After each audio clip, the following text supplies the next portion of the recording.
Dr. Deborah Ruth Amlen. I'm the founder of Center for Insect Research and Development. Center for Insect Research and Development was hatched from the idea that we want to see how to explore the potential of industrial insects. We are talking about insects that can help communities generate money. For example, honeybees and black soldier fly larvae.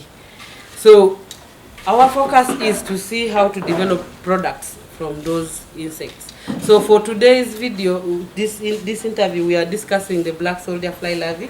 Where I'm standing here is a unit of the black soldier fly larvae.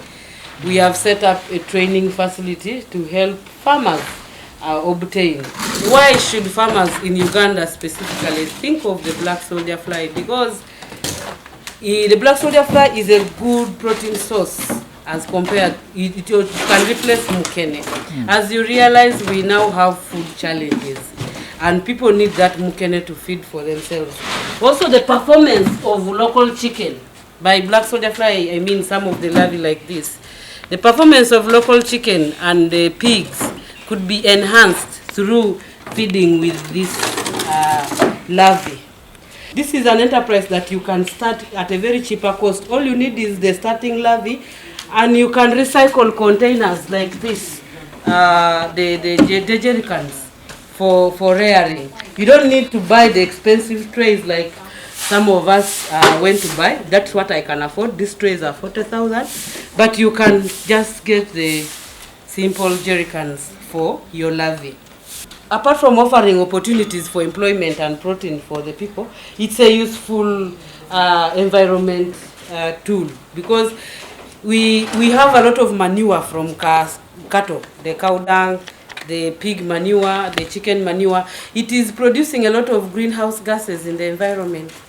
And now, in a focus to make our environment very organized, we need to start adopting this.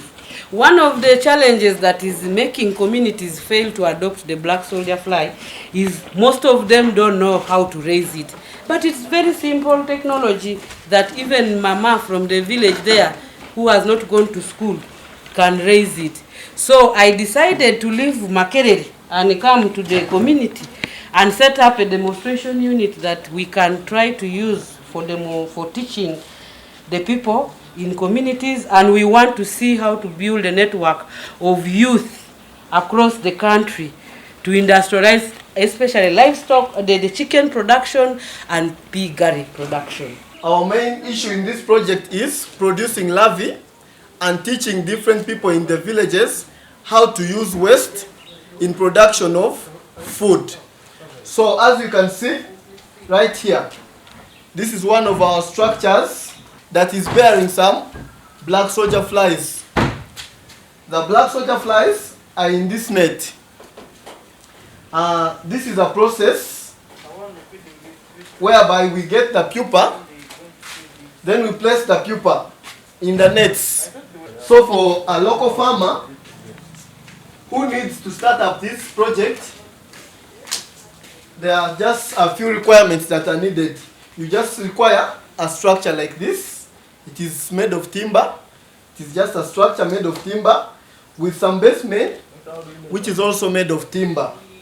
But inside the net, we need some things that will help us in our production. We have an attractant dish, whereby we put our attractant to attract the flies. This attractant, its use is to attract the flies so that they come and what? They come and lay on this timber. Then secondly, we need the timber. This timber is used for laying. As you can see, some flies are in their process of laying. And this timber should be joined together to create a dark space for the flies to lay their eggs. So, and in this process, as you can see, we already have some eggs that the flies have laid on the timber. You need a dish with water and some cotton wool. We use this dish and the cotton wool to feed the adult flies. The adult flies at this stage, they don't feed on food, rather they feed on water. And this water we soak in a wool so that they come and suck the water from the wool. And basically, these adult flies, the adult flies live 8 to 10 days and then they die. We get restaurant food waste. So when I had mentioned earlier on, so we have a mixture of matoke, a mixture of some tomatoes, whatever is left in the restaurant. So when they bring food, they make sure that the food is in airtight conditions, because houseflies also like to lay in this food. So if the houseflies lay before the larvae, the smell, it brings a very bad smell, and sometimes when the housefly larvae is a lot, then the BSF larvae may not enjoy. Although they are known to, they can outcompete. Then we also use brewers waste, as you can see, is being added to the feeding troughs for these larvae.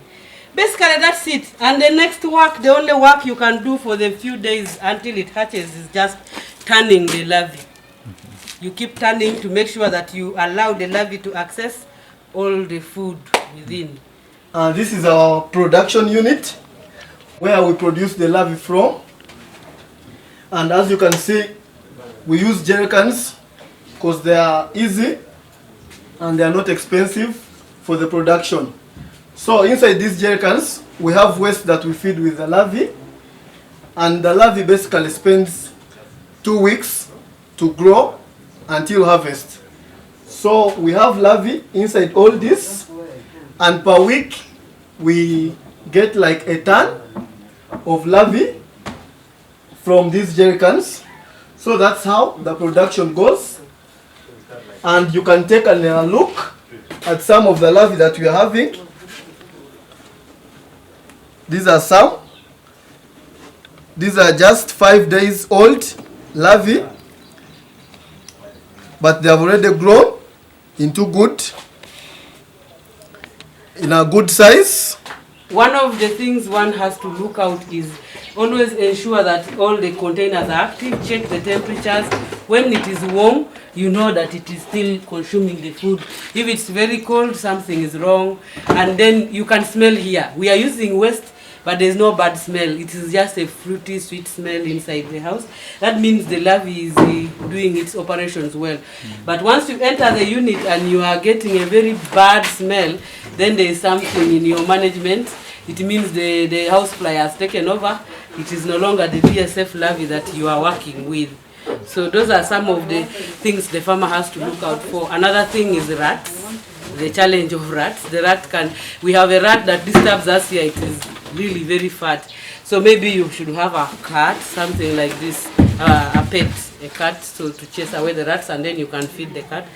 This is how we are trying to make money. And I think, forget about the metallic stands. In the village there, the farmer can have a wooden, you can use eucalyptus wood and put your nest to take care of the larvae. This is something that even people can recycle old jerry cans to use. Don't buy new jerry cans like probably we have both.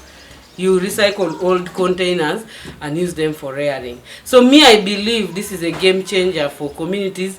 I mean, all the youth, for those who don't have a lot of capital, you just look for where there is organic rubbish waste, and then come to learn a skill here, and then you can even start with the young larvae, and there you multiply and begin your business.